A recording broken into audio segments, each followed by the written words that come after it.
Pour continuer, moi je vais aller sur le côté un peu spécifique de la FMTT, parce que la FMTT a des particularités, et une de ces particularités, c'est qu'il existe des visées que vous avez à l'écran, vers lesquelles on va tendre pour la fin du tronc commun. Alors, ces visées, elles ne sont ni évaluées ni évaluables, mais elles sont présentes, et c'est vraiment quelque chose à avoir en tête pour du long terme.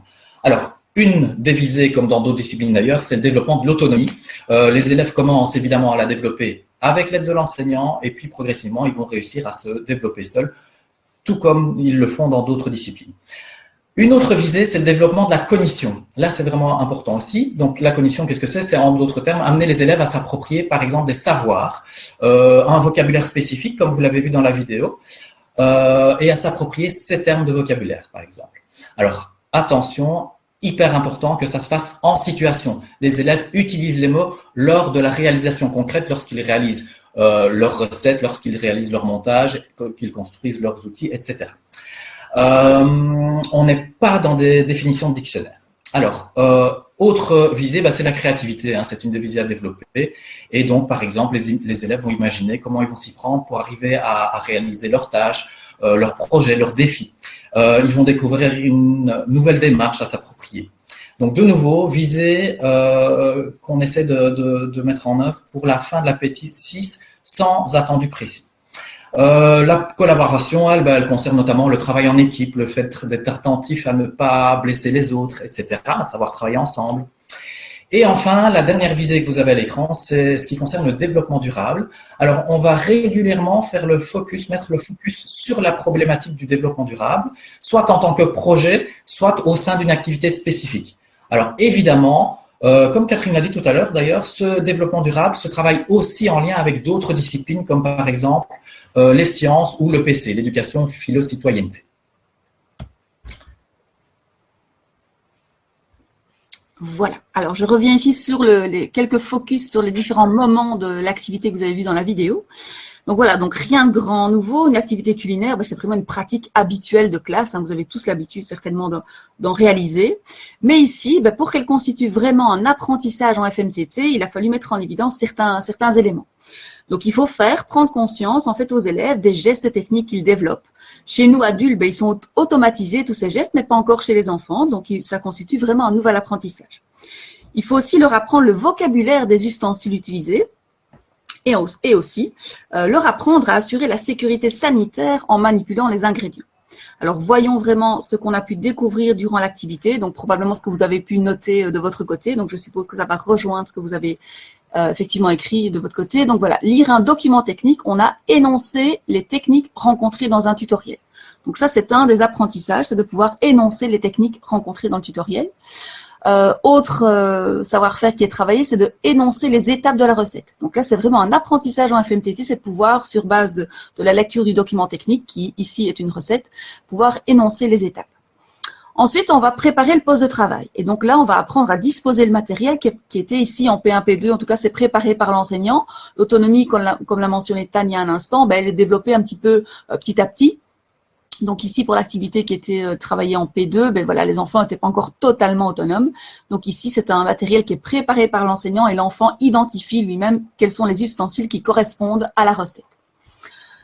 Autre focus ici qui a été vu pendant la vidéo, donc c'est d'utiliser le vocabulaire spécifique aux ustensiles. Donc là aussi, pouvoir noter, voilà, comment ça s'appelle ce bol exactement, tiens, et tel ustensile, ça s'appelle comment. Donc vraiment pouvoir mettre en évidence le vocabulaire. Et aussi assurer la sécurité sanitaire. Évidemment, on est en cuisine, donc là, il faut vraiment bien mettre en place le protocole de lavage des mains qui aurait été bien sûr appris en amont. Autres éléments qui ont été également vus pendant cette vidéo, donc les enfants ont appris aussi à prélever une quantité. Donc là, on voit qu'ils utilisent la balance, hein, donc ici, ils prennent la cuillère, ils auraient pu prendre aussi un bol avec un bol mesureur. Donc voilà, donc on apprend à prélever une quantité, c'est aussi un attendu d'FMTT.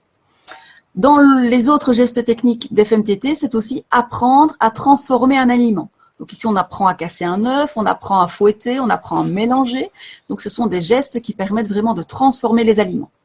Et enfin, on apprend aussi dans cette activité les dangers et risques. Donc prendre conscience des risques pour soi et pour les autres. Donc quand on disait dans les visées, là, dans la dia précédente expliquée par Tan, faire attention aux autres, collaborer et faire attention aux autres, là, être conscient des dangers et risques, c'est aussi faire attention aux autres, à soi et aux autres.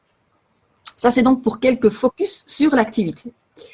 Alors, pour travailler la FMTT, eh bien, on développe une certaine démarche. Alors, dans le schéma que vous voyez sur la droite, on vous montre les actions qui peuvent être activées en fonction de l'objet de la leçon. On voit que le réaliser est vraiment au cœur de l'apprentissage. Mais ce sont bien sûr tous les savoirs et savoir-faire développés en chemin, donc en chemin de réalisation. Ce sont vraiment ces savoirs et savoir-faire qui sont les plus importants. C'est pas la réalisation en elle-même. Donc, on va donc apprendre des gestes techniques, on va découvrir, utiliser des outils, on va découvrir des matières également, etc. Enfin, il y a plein d'autres choses, mais là, on vous donne juste un aperçu. Donc, le produit fini, en fait, c'est le prétexte pour que l'élève développe son esprit d'observation, se questionne, développe sa créativité. Donc, le produit fini, même s'il ne fonctionne pas, c'est pas grave. C'est vraiment tout ce que l'enfant aura appris en chemin qui est important. Il n'y a pas non plus de hiérarchisation de toutes ces actions que vous voyez autour du réalisé. Ce qui est important, et donc c'est important de savoir que la répétition des activités, elle est vraiment utile pour mettre en mémoire, pour pouvoir automatiser les gestes, connaître le vocabulaire, il est vraiment important de répéter. Donc, dans les premiers exemples des dias précédentes, on voyait que les enfants apprennent à utiliser un éplucheur, par exemple, mais c'est pas en faisant une fois l'activité que l'enfant maîtrisera le geste. Donc, il faudra répéter l'activité, peut-être avec d'autres légumes, mais donc, en tout cas, on va répéter les gestes afin que les enfants puissent les automatiser. Important aussi de pouvoir garder des traces. Et donc, pour que les enfants prennent conscience de ce qu'ils ont appris et comment ils ont appris, c'est important de travailler aussi avec des tableaux d'ancrage, prendre des photos, des vidéos et réaliser des schémas. Ce sera des traces qui permettront aux enfants vraiment de prendre conscience qu'il y a vraiment eu un apprentissage dans ce qu'ils ont. Ils se sont certainement très très fort amusés durant l'activité, mais c'est malgré tout et avant tout un apprentissage. Et donc, le tableau d'ancrage permet vraiment aux enfants d'en prendre conscience. Alors, pour la suite, nous avons les enjeux. C'est pour Tan. Oui, alors vous l'aurez compris, hein, la FMTT, c'est vraiment quelque chose qui ouvre à d'autres manières d'apprendre, même si, je l'ai vu dans le chat, hein, certains travaillent déjà, travaillaient déjà peut-être sans savoir la FMTT. Donc, ça ouvre à d'autres manières d'apprendre, notamment en mettant en avant cette dimension manuelle des apprentissages, l'autonomie, la créativité dont on a parlé précédemment. Et donc, les élèves, quand ils vont développer ces compétences, ces savoirs, ces savoir-faire pendant leur réalisation en FMTT, eh bien, ils vont toucher vraiment à une des dimensions polytechniques qui est mise en évidence dans ce fameux tronc commun, hein, dont on entend parler depuis quelques années maintenant.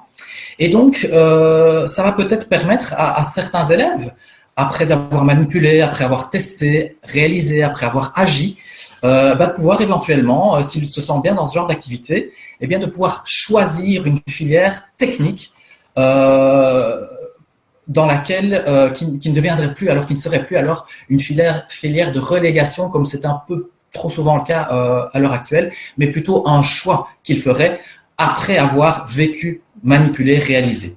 Et donc, c'est peut-être un des éléments qui pourrait amener la valorisation de ces fameuses filières techniques et